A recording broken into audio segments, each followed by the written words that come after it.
शिव महापुराण के कुमार खंड में श्री वेदव्यास जी लिखते हैं, वेदव्यास जी वर्णन करते हैं कि जिसके घर में भगवान गणेश की नृत्य की मूर्ति लगी रहती है, उस घर में जितने भी परिवार के लोग रहते हैं वो कहीं ना कहीं 24 घंटे काम में लगे रहते हैं, पर उनको शांति रत्ती भर की नहीं मिलती है। यहां तक का व्याख्यान शिव महापुराण करती है महाराज। लोगों को शौक चला, गणेश जी ढोल बजा रहे हैं, वो मूर्ति का फोटो घर में लगा दिया, घर में मूर्ति का फोटो लगा दिया कि गणेश जी ढोल बजा रहे हैं, गणेश जी नाच रहे हैं, वो मूर्ति का फोटो तुरंत घर में लगा दिया। वेदव्यास जी ने कुमार खंड के अंदर वर्णन करा, यदि देवता की अपमानजनक मूर्ति या स्मरण पूजन का भाव अगर कहीं लगाया भी जाता है तो उस घर में शांति रत्ती भर की नहीं रहती है महाराज। यहां तक शिव महापुराण कहती है कि भगवान शंकर का शिवलिंग आप घर के अंदर रख सकते हो, भगवान शंकर का शिवलिंग घर में रखकर पूजन कर सकते हो, भगवान शंकर के शिवलिंग का आप स्मरण कर सकते हो, भगवान शंकर के शिवलिंग की आप पूजन कर सकते हो। पर शंकर, जब शिवपुराण खुद कह रही है कि शंकर का जो भौतिक स्वरूप है, शंकर का जो शारीरिक स्वरूप है, जैसे आप शिव महापुराण के पीछे जो बैनर देख रहे हो, इस बैनर में शंकर जी का जो स्वरूप दिखाया जा रहा है, ऐसी मूर्ति तप करने वाली, ऐसी मूर्ति आशीर्वाद देने वाली, ऐसी मूर्ति जो भगवान शंकर का मूल स्वरूप दर्शाती हो, ऐसी मूर्ति घर के अंदर नहीं रखी जाती। स्वयं शिव महापुराण करे, फिर वो मूर्ति छोटी हो चाहे बड़ी हो, फिर वो मूर्ति कितनी भी बड़ी आकृति की हो, शिव महापुराण की कथा कहती है। हां, शिवलिंग जो भगवान शंकर का एक मूल बिंदु है, भगवान शंकर का एक मूल बिंदु विराजमान है, भगवान शंकर का एक मूल बिंदु का निर्माणित है वो शिवलिंग। आप छोटे से छोटा, बड़े से बड़ा कैसा भी रख सकते हो। शंकर को एक बेलपत्र भी अगर हम समर्पित कर रहे हैं तो वो आखी हो, एक चावल का दाना भी हम शिव को दे रहे हैं तो वो आखा हो, एक पुष्प भी अगर हम भगवान शंकर को दे रहे हैं तो आखा होना चाहिए, श्रीफल भी दे रहे हैं तो आखा होना चाहिए। इसलिए शंकर जी के मंदिर में नारियल नहीं फूटता, आखा।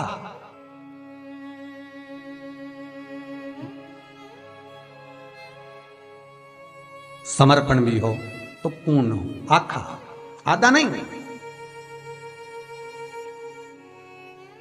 कुएं के पास की सफेद दुर्वा, कुएं के पास की सफेद दुर्वा, यदि 41 दुर्वा प्रत्येक बुधवार को गांठ लगाकर गणेश जी को समर्पित कर कर वापिस उठाकर उस दुर्वा को खाली पेट, आपके घर में भी गणेश जी होंगे, उनको समर्पित करो, खाली पेट इस दुर्वा को केवल चबा चबा कर खा लो और आधे घंटे बाद पानी को पी लो।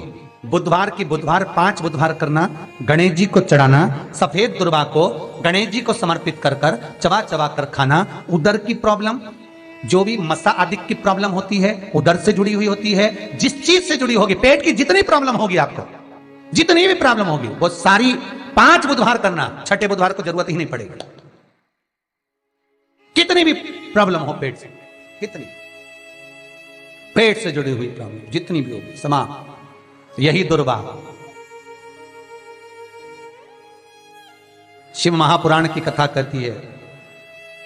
यदि पंचमी तिथि के दिन, चतुर्थी के दिन 7 गांठ वाली दुर्वा 21 ले लो और चतुर्थी के दिन गणेश जी को समर्पित कर दो। पंचमी तिथि को उस दुर्वा को उठाकर दूध में डाल दो और उस दुर्वा को दूध में डालकर उस दूध में उस दुर्वा को मल लो, और जिसके सफेद चमड़ी पड़ गई हो, चर्म रोग हो गया हो, उस दूध को उस दुर्वा के साथ, दूध नहीं भी हो तो पंचमी के दिन दुर्वा का लेपन शरीर पर कर लें। आधे घंटे तक करने पर पंचमी को प्रदोष काल में स्नान कर लें। महाराज, आपको चर्म रोग में आराम लग जाएगा, सफेद चमड़ी अपने असली रंग में आना प्रारंभ हो जाएगी। गणेश पुराण दुर्वा का मूल बता। महाराज 21 दुर्वा के 108 बंडल बना लो। अगर एग्जाम में बैठ रहे हो, सरकारी परीक्षा में बैठ रहे हो, पास नहीं हो रहे, नौकरी नहीं लग रही, बहुत जगह इंटरव्यू दे दिया, 21 दुर्वा के 108 बंडल बनाओ, उसकी माला बनाओ और देवी के मंदिर में, माता जगदम्बा के मंदिर में, अर्थात जहां शंकर पार्वती पूर्ण परिवार विराजमान हो, ऐसे देवी के मंदिर में गणेश जी के गले में वो माला अर्पण करिए हैं, अपना नाम बोलकर और जिस एग्जाम में बैठ रहे हैं उसका भाव वर्णन कर कर।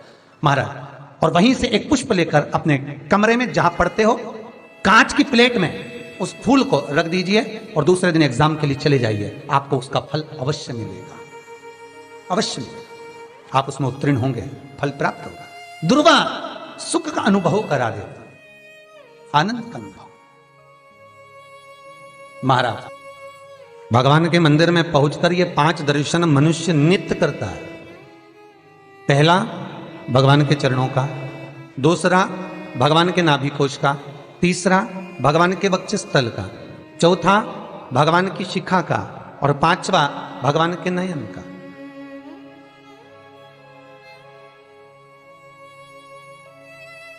सबसे पहला दर्शन जब हम भगवान के मंदिर में पहुंचकर जाकर करें तो वो भगवान के चरण होना चाहिए, परमात्मा के चरण। भगवान शंकर की जो 5 पुत्रियां हैं, जया, विषहरा, सामरीवारी, दोतली और देव, भगवान शिव की जो 5 बेटियां हैं, रात्रि को सोने से पहले हाथ की अंजलि में जल लेकर जया, विषहरा, सामरीवारी, दोतली और देव, इन 5 कन्याओं का नाम लेकर आचमन कर कर जो रात्रि में विश्राम करते हैं, उनको रात भर नींद चकाचक आती है, फिर उनको कोई चिंता न करने की जरूरत नहीं पड़ती, वो मस्त आनंद में सोते, गोली खाने की भी जरूरत नहीं पड़ती उसको, गोली भी नहीं खाती। अरे भैया, गरुड़ पुराण में एक लाइन आती है, बड़ी सुंदर है, गरुड़ पुराण का 3रा अंश, उसमें यहां तक लिखा है, किसी डॉक्टर को जाकर आप दिखा रहे हो, वो इंजेक्शन लिख रहा है या इंजेक्शन लगा रहा है, उसमें भी आपका कर्म का भाग है, उसमें भी कर्म का भाग है। पूरा शहर छोड़कर इंदौर दिखाने जा रहे हो, पूरा शहर छोड़कर भोपाल, दिल्ली, मुंबई, अपना गांव, अपना नगर छोड़कर वहां के डॉक्टर के पास जा रहे हो, उस हॉस्पिटल में जा रहे हो, क्यों?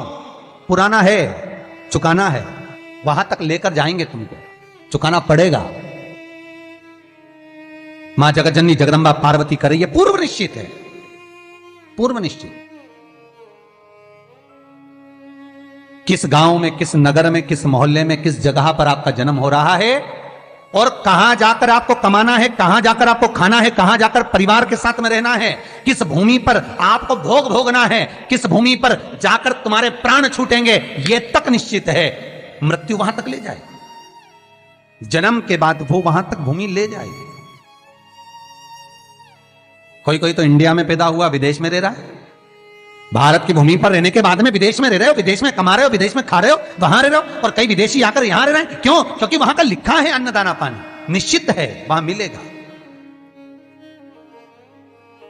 ये परिवार जो मिला है, ये कुटुंब जो मिला है, ये कबीला जो मिला है, ये माता पिता जो मिले हैं, ये भाई बंधु जो मिले हैं, ये सखा जो मिले हैं, ये पूर्व के निश्चित हैं। किसी का भोग कर कर तुम आ गए हो, वो तुमको मिल गया, उसको चुकाना है, किसी का कुछ ले लिया, उसको चुकाना है, ये कर्म के अनुसार चुकाने के लिए हमें मिले।